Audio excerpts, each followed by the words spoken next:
For decades, NATO has relied on a tightly controlled ecosystem of fighter aircraft, dominated by American giants such as Lockheed Martin, Boeing, and the European consortium behind the Eurofighter Typhoon. Every new fighter deal, every procurement, and every upgrade package seems to fit neatly into the political and industrial structure of NATO. Yet, one jet consistently stands apart from this system: Sweden's JAS-39 Gripen. At first glance, it seems puzzling. The Gripen is affordable, advanced, and proven. It offers cutting-edge avionics, long-range strike capability, powerful electronic warfare systems, and can operate from rugged roads instead of expensive air bases. In fact, it is designed for the kind of dispersed, fast-response operations that NATO theoretically values. So why is NATO hesitant to embrace it? The answer lies in a complex web of politics, defense industry monopolies, and strategic calculations that go far beyond the raw performance of the aircraft. The Gripen was developed by Saab in Sweden, a nation outside NATO for most of its history. Unlike most Western fighter projects, which involved multinational industrial cooperation, the Gripen was built with a focus on independence. Sweden wanted a fighter that did not leave them vulnerable to foreign suppliers or political pressure. This independence has been both a blessing and a curse. On one hand, it created an aircraft that is versatile, cost-effective, and free from unnecessary political baggage. On the other hand, it positioned the Gripen as an outsider in a system where NATO nations are expected to buy into the shared defense industrial complex. Consider the F-35 Lightning II. The jet is not just an aircraft, it is a political program. Multiple NATO countries joined the program early, investing billions and securing local industrial contracts. By purchasing the F-35, nations effectively bought into the US-led defense architecture. Choosing the Gripen, however, means stepping outside that framework, and this creates friction within NATO. Governments are pressured not only by military requirements, but also by the political need to align with the US defense strategy. Economics plays a major role too. The Gripen's biggest strength, its affordability, actually works against it in NATO circles. When countries buy the F-35 or Eurofighter, they are also paying into a vast ecosystem of upgrades, spare parts, maintenance contracts, and multinational cooperation. These long-term commitments lock nations into NATO's industrial machine for decades. Saab's Gripen, by contrast, offers lower costs and less dependency on foreign suppliers. While this might sound attractive, it deprives NATO of a reliable revenue stream and weakens the grip of its defense industrial giants. This industrial imbalance helps explain why NATO often ignores or downplays the Gripen. For example, when countries like Hungary and the Czech Republic leased Gripens, their decisions were met with skepticism from NATO's leadership. The jets performed well in operations, but the lack of political alignment with US and Western European industries created friction.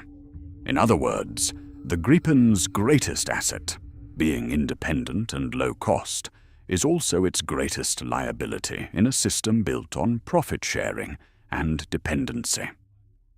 But there's another dimension: technology politics. The Gripen is highly compatible with NATO systems, capable of integrating Link 16 data sharing, advanced NATO standard weapons, and joint operations. Yet, its supply chain and upgrade cycles remain largely Swedish-controlled. NATO prefers platforms it can influence directly, ensuring that future upgrades align with alliance-wide strategies. A jet designed outside this circle is seen as unpredictable, no matter how capable. This is why NATO prefers to quietly steer nations toward the F-35 or the Eurofighter. The Gripen simply does not fit the political-industrial puzzle. It threatens to set a dangerous precedent that countries can equip themselves with top-tier fighters without surrendering their budgets and sovereignty to the NATO machine.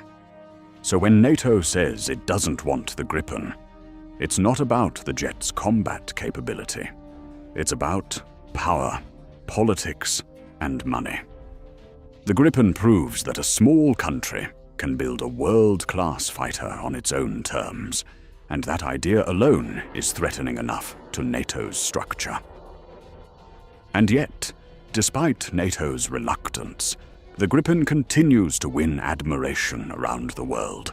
It thrives in export markets where affordability, independence, and versatility matter more than political alignment. But NATO's cold shoulder sends a clear message. Sometimes the most dangerous weapon is not the jet itself, but the independence it represents. The story of why NATO doesn't want the Gripen doesn't end with politics and economics. There's also a deeper strategic layer, one tied to the balance of military influence within the alliance. NATO is, in practice, heavily shaped by the United States. American defense strategy dominates planning, procurement, and deployment. This dominance is reinforced through hardware like the F-16 and F-35, which serve as unifying platforms across the alliance. Standardization is the key word here.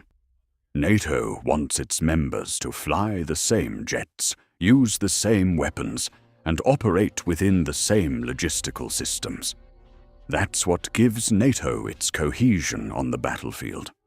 The Gripen, despite being compatible, represents a deviation from that model. Its very existence challenges NATO's vision of total interoperability under American leadership. Take the F-35 program again. When a nation buys into the Lightning II, it becomes part of a vast intelligence sharing and logistics network controlled by the United States. Mission data, software updates, and even spare parts are monitored and regulated through centralized systems. This gives the US tremendous leverage over allies. But the Gripen, being independent, does not give Washington the same control. It allows its operators to remain sovereign over their military data, mission planning, and hardware upgrades. From NATO's perspective, this undermines alliance unity, even though in reality, it simply protects national sovereignty. Another issue is perception. NATO often emphasizes high-cost, high-profile programs to showcase strength and unity. The Gripen, with its smaller size and lower cost, is often portrayed as less advanced in political discussions, even though it punches far above its weight in actual combat performance. This perception is carefully cultivated because admitting the Gripen's true value would raise uncomfortable questions. Why are NATO members spending billions on jets like the F-35 when a cheaper, equally capable alternative exists? It's not just theory. This tension has played out in real-world competitions. Brazil's fighter selection program famously chose the Gripen over the F-35 and Rafale, citing lower costs, superior technology transfer, and operational flexibility. The deal was a major victory for Saab, but also a warning to NATO. If more countries begin choosing the Gripen, the alliance's industrial monopoly could crumble. Similar considerations influenced decisions in countries like Hungary, the Czech Republic, and South Africa. Each time the Gripen won, it was not just a victory for Sweden. It was a disruption to NATO's preferred order. Yet, despite NATO's reluctance, the Gripen's reputation continues to grow. Pilots praise its maneuverability and advanced cockpit. Military analysts point to its cutting-edge electronic warfare suite, which rivals or surpasses much more expensive jets. And in an era of constrained defense budgets, governments see the Gripen as a practical alternative that delivers high-end capability without financial ruin. All of this makes the Gripen not just a fighter jet, but a symbol of resistance against the entrenched interests that dominate NATO. So where does this leave us? The Gripen is unlikely to become a NATO standard jet anytime soon, not because of its shortcomings, but because of its independence. NATO's structure thrives on control, profit sharing, and political unity. The Gripen challenges all three. It shows that there is another path, one where countries can have world-class fighters without tying themselves completely to the US defense industrial complex. That is why NATO doesn't want the Gripen, because it represents freedom of choice in a system designed to eliminate it. And yet, the story is not over. With Sweden officially joining NATO in recent years, the dynamics are shifting. Now, a NATO member directly operates the Gripen. This raises fascinating questions. Will Sweden push for its fighter to gain a larger role within NATO exercises and planning? Or will NATO continue to quietly sideline the jet while promoting the F-35 as its centerpiece? The outcome could reshape the alliance in unexpected ways. One thing is certain: the Gripen has already proven that size and cost do not determine effectiveness. It has shown that a smaller nation can stand toe-to-toe with the world's largest defense industries. And in doing so, it has revealed the uncomfortable truth at the heart of NATO's procurement system. Sometimes, it's not about what works best. It's about who controls the system. So the next time someone asks why NATO doesn't want the Gripen, the answer is simple.